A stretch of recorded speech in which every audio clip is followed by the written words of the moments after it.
Hello, welcome. We are now working on 5.3, modified box and whisker plots. Again, right, 5.1 was collecting the data, 5.2 standard deviation. Right now 5.3 is median, box and whisker plots, analyzing the data in a different way. So the median of the data is simply the middle value. After the values have been put in order, the median breaks the data set in half. So the fourth quartile, or Q1, is the middle of the lower half. The third quartile is the middle of the upper half. So for example 1, find the median, Q1, and Q3. So first, making sure that your data is in order. So we have 11 data points, so N would be 11 if you counted them. So the median is going to be the middle number. So there is a couple different ways you can approach this. You can, if you wanted to, you can cross off numbers until you find the middle value, which I'm sure for some of you would work. So 15, right? That would be the middle number. So that's one way to do it, which is fine when the data set is smaller. But once the data set gets bigger, that can kind of take some time and be kind of tedious. So the algebraic approach is you take the number of data points and you add 1, which is 12, divide by 2, and that will give you the position. So sixth. So it's the sixth number. All right, it's the sixth position. So 1, 2, 3, 4, 5, 6.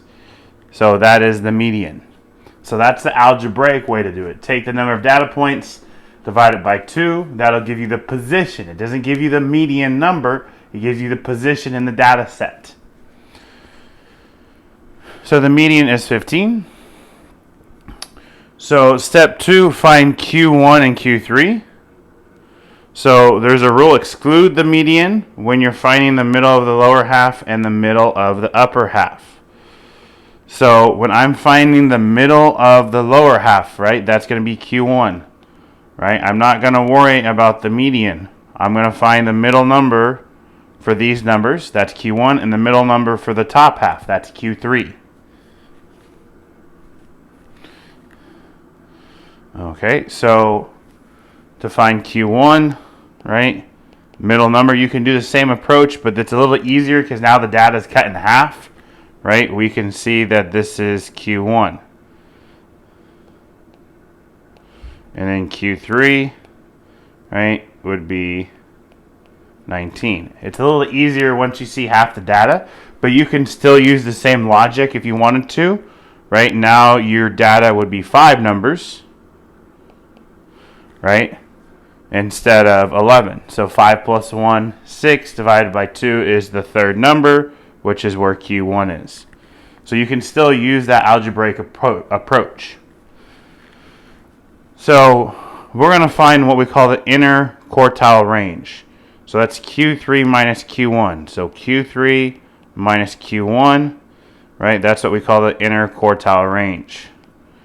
So that would be 19 minus 12, which would be 7.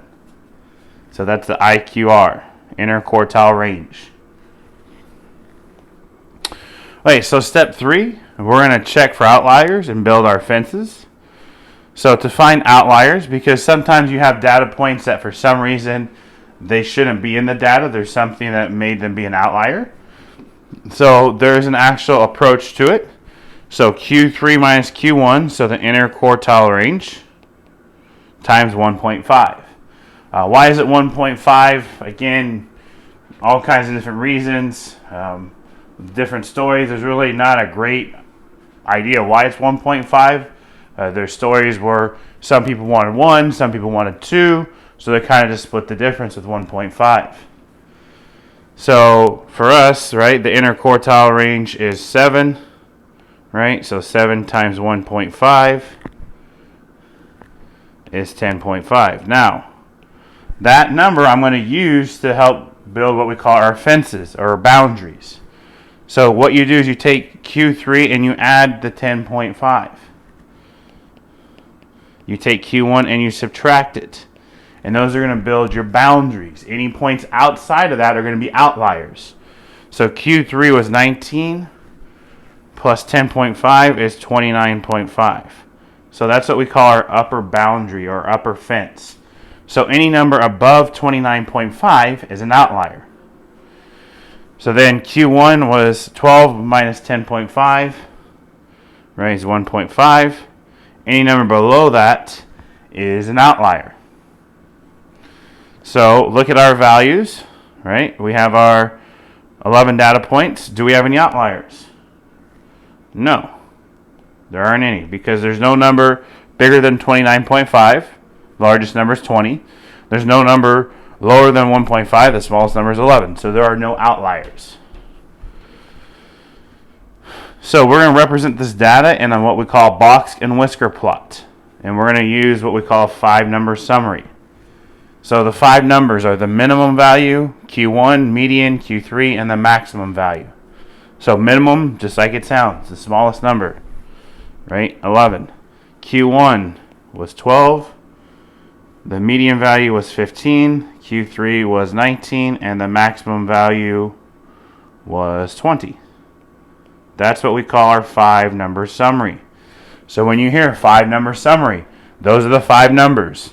Lowest value, middle of the bottom half, Q1, middle number, 15, middle of the top half, 19, maximum value, 20.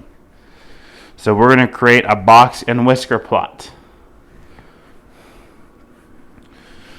So at 11, right, we're going to start our whisker. So you can do a dash or a dot, doesn't really matter. I'll usually do a dash. And then 12 is going to be the left side of the box. So you're going to draw a line over to the box. That's the whisker part. The median value is 15. That's going to be the center of your box. Basically, you're making a rectangle. The left side, right, this is Q1. This is the minimum value. This is the median value. The right side is the Q3. And the whisker goes out to the maximum value. That's a box and whisker plot, right? Box, and then the little lines going out are whiskers. But again, sometimes you can always just put a dot out here instead of the dash. I just like doing the dash so you can see both. Same idea. Dash, right? To me, with the little lines, it looks more like whiskers. Okay, so example 2. The following data shows the number of fishing boats on Washon Lake for the first 2 weeks of July. Find the mean and median. So remember the mean, right, which is mu or x bar, right, either one, right? You add up all your data points, add them all up. There are 14 because it says first 2 weeks, so n is 14. So I'm going to divide by 14. And if you add them all up, it's 182, right, divide. So your mean is 13. To find your median, the numbers are in order, right? 7, 8, 9, so they're in order. Always got to check that first. So since there's 14 numbers, I'm going to add 1. You get 15. Divide it by 2. Okay, that's 7.5. Whoa, what does that mean? That means it's between the 7th and 8th number. So 1, 2, 3, 4, 5, 6, 7, and 8. So the median number is right here. Alright, so really, for most of you, that should hopefully be obvious. What's the middle number? So you would find the average of these two numbers, or find the middle, which hopefully you would realize is just 11. Right? Now, sometimes it's not so obvious. So you could do 10 plus 12 and divide by 2, and you would get 11. Right? If there's two numbers like that, and then that median's in the middle, we want the middle, so that's the average. So you could add the two numbers, divide by 2. This one's kind of hopefully obvious. What number's in the middle between 10 and 12? 11.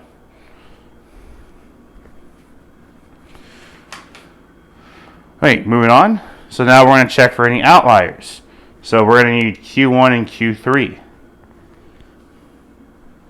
So remember, the median is 11. Now, Q1, that's the middle of the bottom half. Do we include the 10? Are we counting the 10? Yes, because it's not the median.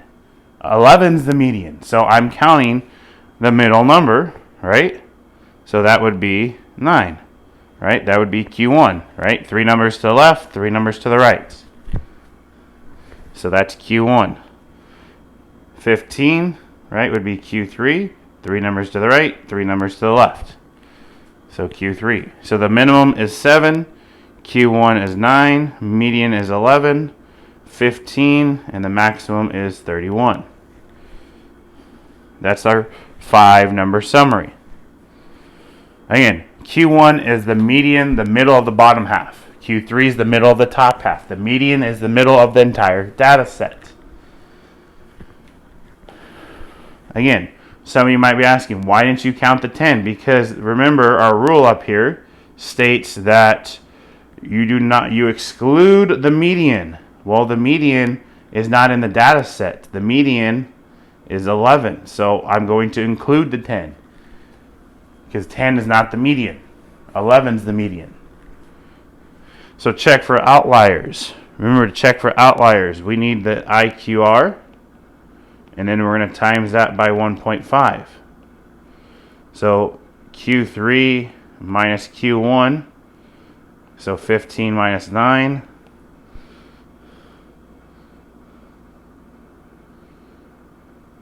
Right? 6 times 1.5. That gives me 9. So I take Q3 and I add 9.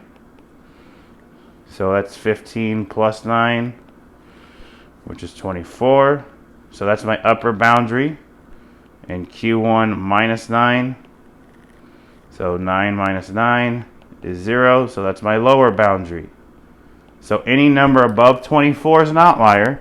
Any number below 0 is a outlier. Well, we can't have below 0 boats, so we're not going to have a low outlier. We could have a possible high outlier. So do we have any outliers? Is there any number above 24? Yeah, 31. So 31 is an outlier.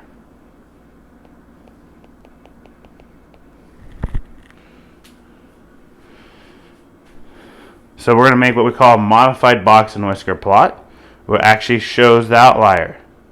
The outlier needs to make sure stands out on the graph. So just before we move further on, why, thinking about our data, we have, these are the boats from Washawn Lake. So is there a specific day during the first 2 weeks of July that there might be one day where there would be more boats than usual? So is there a certain day in July where we might have more boats? Right? Hopefully you're thinking, oh, July 4th. So that might be how many boats were on July 4th. Right? That's why there could be possibly be an outlier. Alright, so we're going to make our modified box and whisker plot. So we have our 5-number summary. So at 7, right, we have the left part of the whisker. And then we have at 9 is the right side of the box. The median is 11. The right side of the box is 15, right? That's Q3. And then now, we're not going all the way out to 31 because that's the outlier. So what's the next largest number? That would be 18. So the whisker is going to stop at 18. That's our new maximum value, right? We're not using the 31 because the 31 was an outlier. So we're not going to use that on our box and whisker plot. But we're doing a modified one, so what we're going to do is at 31, we're going to put a little star. So that's our outlier. We make sure it stands out. So this would be our modified box and whisker plot.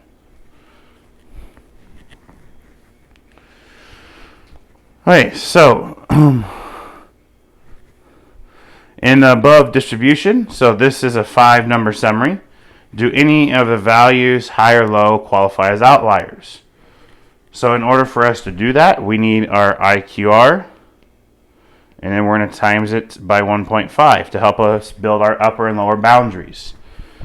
So this would be 56 minus 40,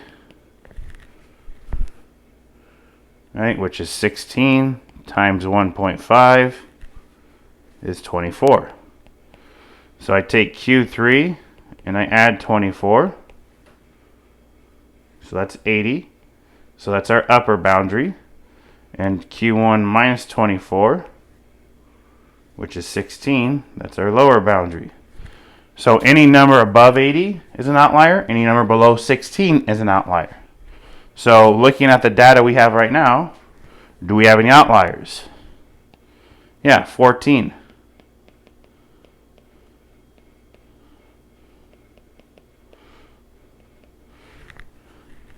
Right, 14 is an outlier, right, because it's below our lower boundary. Right, so our justification is all that work we did. Right, 14 is an outlier. So if the 5-number summary was presented to represent 58 pieces of data, must 52, which is the median, actually be a data point?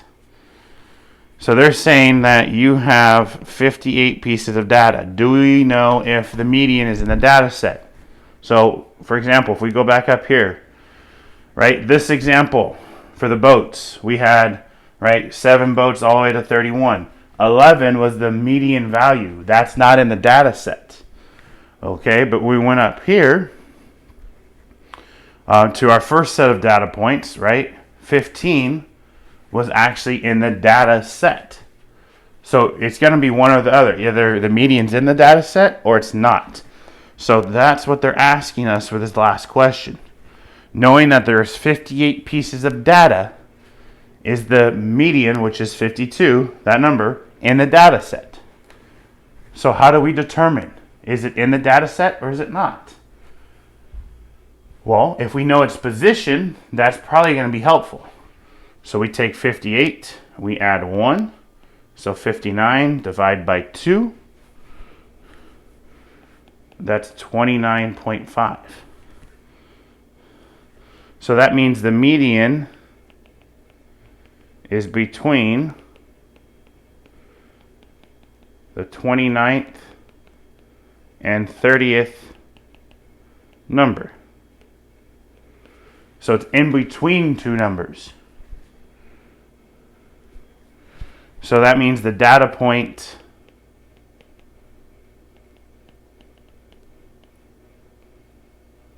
does not have to be in the data set.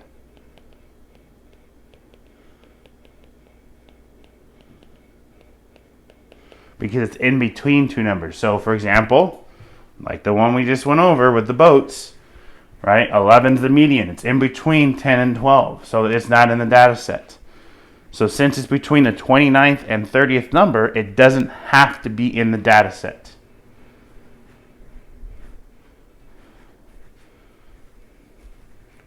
Now, if it was like the 30th number, then it's got to be in the data set. Or if it was the 29th number, then it's got to be in the data set. But since it's in between two numbers, it doesn't necessarily have to be in the data set. So again, we have our median, which is the middle number, right? That's the number, the middle of the data. If you put the data in order, that's the key though. Data must be in order. Q1 is the middle of the bottom half, right? Quartile 1, first quartile. Q3, the third quartile, right? That is the middle of the top half. We have the inner quartile range, which is Q3 minus Q1. To find our upper boundary, lower boundaries, we take our inner quartile range and times by 1.5. Then we add that number to Q3 and Q1, and we build our upper and lower boundaries.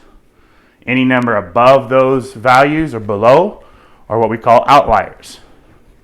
Some reason there's something messing with the data and you're creating those outliers. We have the box and whisker plot, right? We have the 5-number summary, right? So the 5-number summary, minimum value, Q1, median, Q3, and max. Box and whisker, the whiskers represent the minimum and maximum. The left side of the box is Q1, the middle of the box is the median, the right side of the box is Q3. So all you have to do to finish up your notes is make sure you answer the essential question in your summary here, 3 to 5 sentences, then you'll be done. Have a great day.